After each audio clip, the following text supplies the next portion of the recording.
All right, boys and everyone, we're back in the Bible, bro. This ain't gonna be as hype as my normal videos because I've been kind of just feeling like shit. But so a couple days ago, I was taking a walk and I was just kind of pleading with God, like I was upset, and I was like, God, bro, like I was really mad at him, honestly, and I think it's okay. I mean, it's, bring my emotions to him, and like I wasn't being like in a entitled way. It was more so like, yo, like why like can't I hear you? Like why don't you talk to me? Like I want to feel your presence. I want to hear your words, but like not knocking the door will be open. Seek first. Asking you shall receive. All these things, and I'm knocking, I'm asking, I'm doing all the things, and I'm met with silence repeatedly.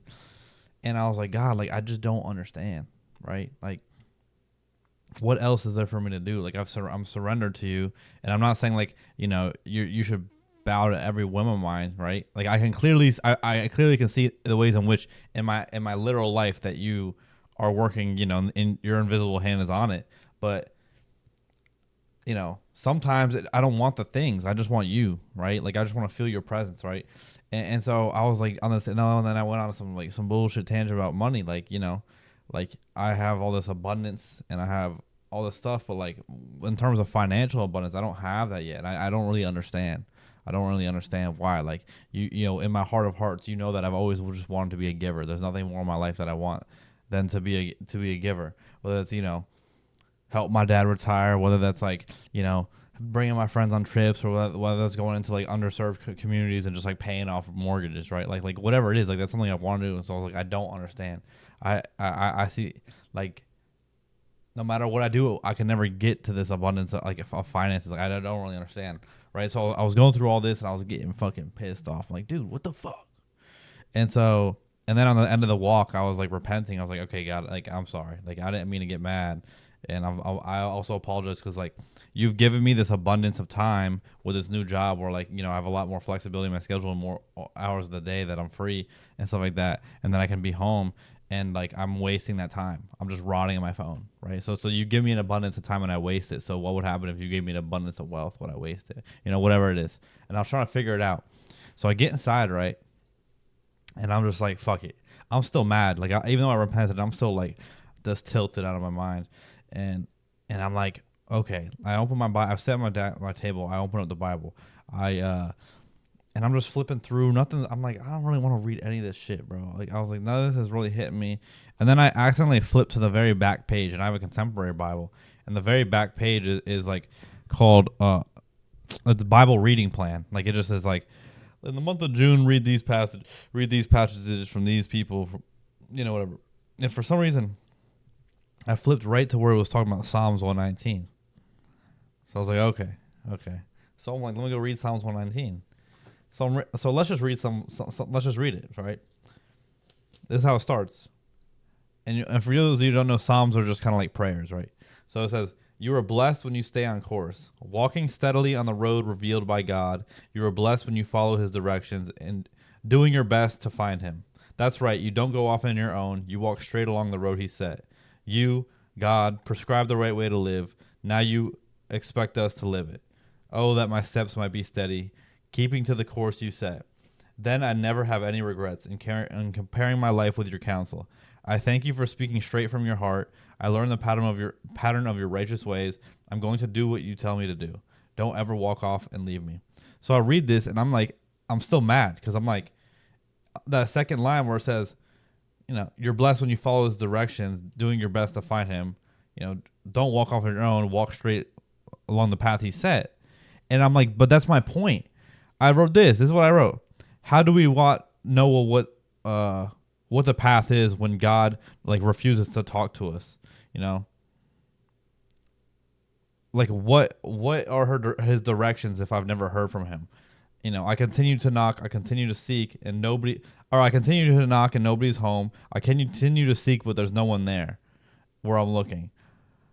Like if it was only this easy, right? If just follow the path of God, follow whatever he laid out and set. And I'm sitting there, I'm like, dude, this was my point of this whole walk. Is like, what are his directions, bro? I'm waiting to hear some fucking directions, and I'm not hearing nothing. And I'm like, yo, like I'm feeling kind of lost. Like you set me up in this new, you provided me with this kind of in this new spot, but then just kind of left me in the dark. Like I'm like, yo, what's going on here? So when we continue on, right? How can a this is lines 9 through 15. How can a young person live a clean life? By carefully reading the map of your word.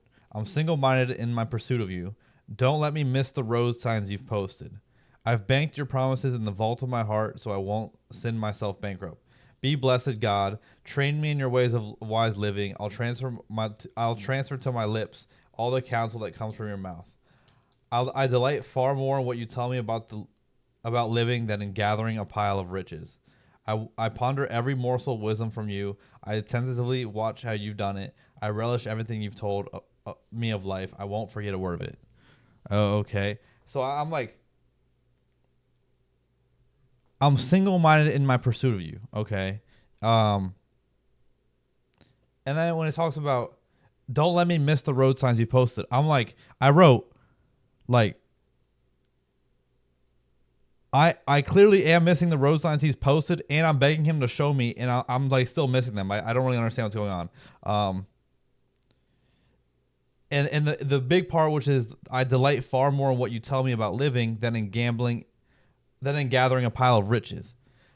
Yo, so remember when on that walk I talked about like my pursuit of wealth, you know, like essentially I'm valuing gaining money more than talking to him, right? And so I was like, and this is dude. This message repeats itself a lot throughout this Psalms 119, and I was like, oh, this is him talking to me, right? But I'm not there yet while I'm reading this. I'll tell you when I get to the point where I'm like, oh shit, this is about me, right? And so, anyways, it's like, yeah, what are the signs? And then he says, be generous with me and I'll live a full life. Or, so it continues, be generous with me and I'll live a full life. Not for a minute will I take my eyes off your road. Open my eyes so I can see what you show me, your miracle wonders. I'm a stranger in these parts. Give me clear directions. My soul is starved and hungry. Ravenous is insatiable for your nourishing commands. Yo, exactly, bro. The guy that's praying in Psalms, I don't know who's the speaker. Like, I'm not there. I don't know who it is. But whoever it is, I'm like, yeah, bro, this is it. You know how crazy this is? Like, after I took a walk, this is what I read. Like, come on, right? And I wrote, yeah, God, please give me clear directions. That's all I ask for. I take my eyes off the road all the time, due to my lack of, like, the reason I'm taking my eyes off the road is because I'm not seeing the clear directions. I'm not like understanding where the path is. I'm not really understanding where to go. And yet I beg you for these clear directions. But it's like, do I have an insatiable appetite for his nourishing commands? Am I there yet? Am I surrender? Or am I still being somewhat not lukewarmish, but like, I'm not fully surrendered yet, right? And so we continue on. Let me put that sticky note back. We continue on.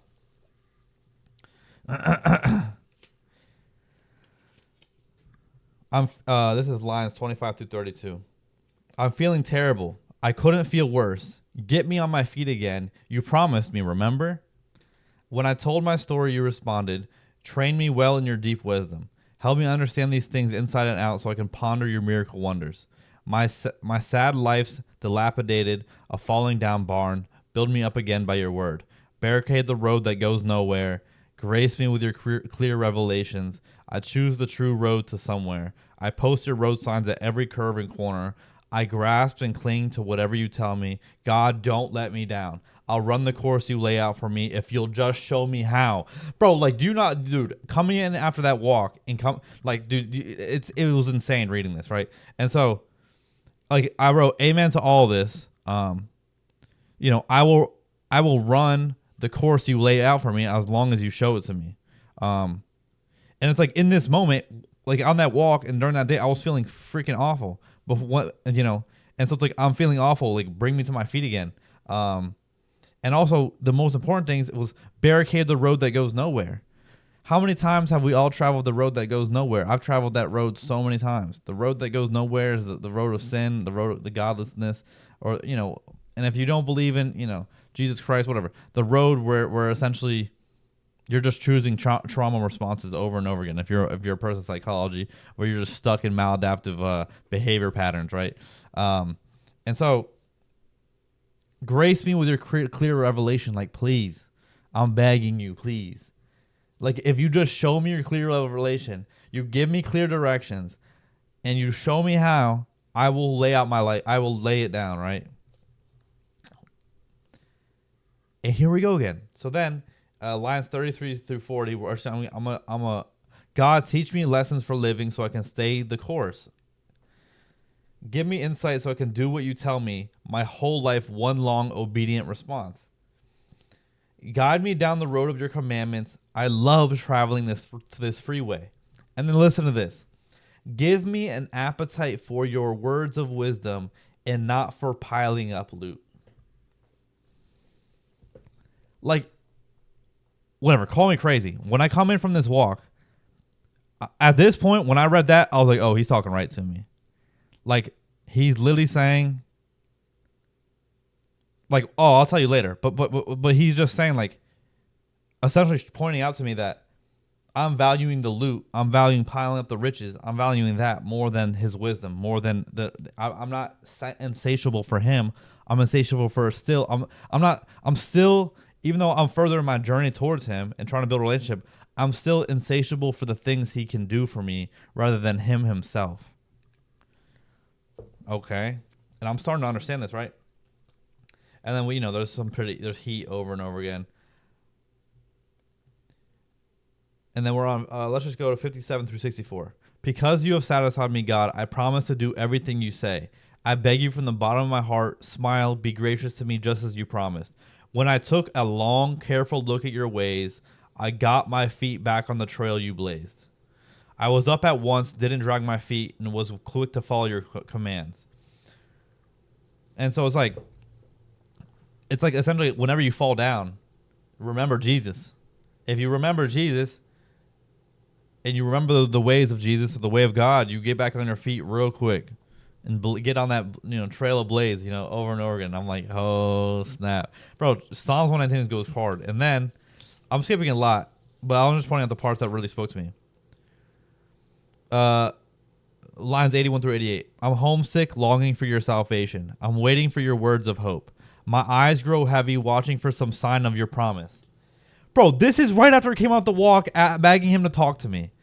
And it's a prayer about a man asking God to put him on the right path and to give clear directions, and saying, my eyes grow heavy, waiting for a sign of your promise, waiting to see you, waiting to hear from you, waiting for you to tell me. Like, this is crazy. Do you know, like, dude, how long must I wait for your comfort?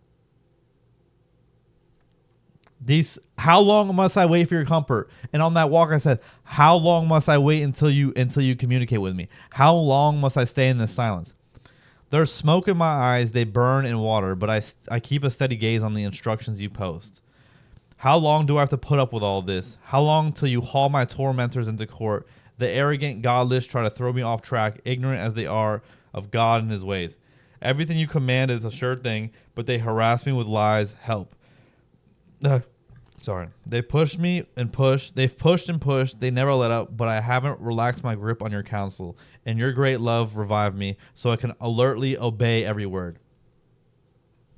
Like, yo, how long do I have to put up with this?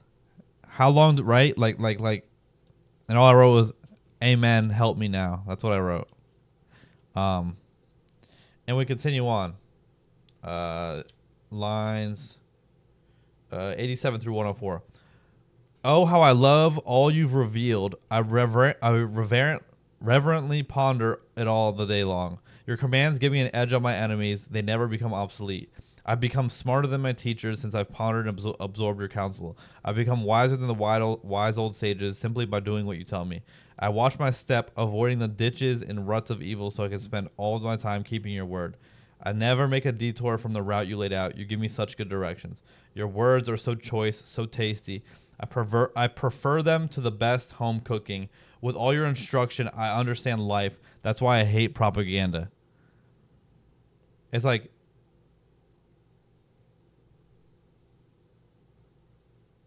your words are so tasty. Like, you get laid out good directions. I'm still like, I want him to lay out good directions for me. You know what I mean? And we keep going. So then, lines 121 through 128. I stood up for justice and the right. Don't leave me to the mercy of my oppressors. Take the side of your servant, good God. Don't let the godless take advantage of me. I can't keep my eyes open any longer waiting for you to keep your promise to set everything right. Let your love dictate how you deal with me. Teach me from your textbook on life. I'm your servant. Help me understand what that means. The inner meaning of your instructions.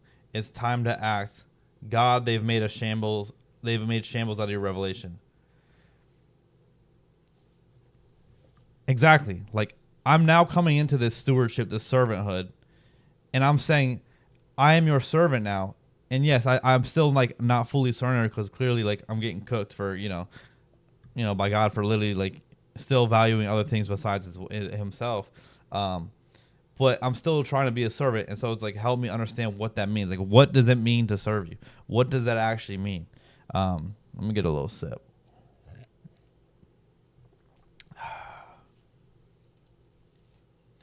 Okay. 129. Every word you give me is a miracle word. How could I help but obey? Break open your words. Let the light shine out. Let ordinary people see the meaning. Mouth open and panting. I wanted your commands more than anything. Turn my way. Look kindly on me as you always do to those who personally love you. Steady my steps with your words of promise so nothing malign gets the better of me. Like I wrote, like I pray that I hear this miracle word, because every word you give me is a miracle word. How could I help but obey? I wish to obey. Give me the miracle word. But at the same time, if that was true, I feel like I would hear the miracle word. I'm still not there in my relationship towards God because I'm not ready to obey. When Jesus essentially kept telling the disciples, like, give up everything, give up all your belongings and come with me. Like, they couldn't do it. Give up your riches and come for me because, it's harder for a rich man to get. It's as hard as a rich man to get to heaven, like as finding a needle in a haystack, something like that, right? It's like, would I give up everything? Would I give up everything and put my faith in Him? I don't think I'm at that part. I'm not at that point yet, and I think that's okay to admit because that's really hard to like surrender everything, like all you've known, and to give it all up. And I think I'm slowly like releasing things. I'm slowly but surely releasing things, right? Okay. And I highlighted this whole paragraph and I just said, please, God. This is 145 through 152. I call out to the top of my lungs. God, answer. I'll do whatever you say. I call to you, save me so I can carry all of your instructions.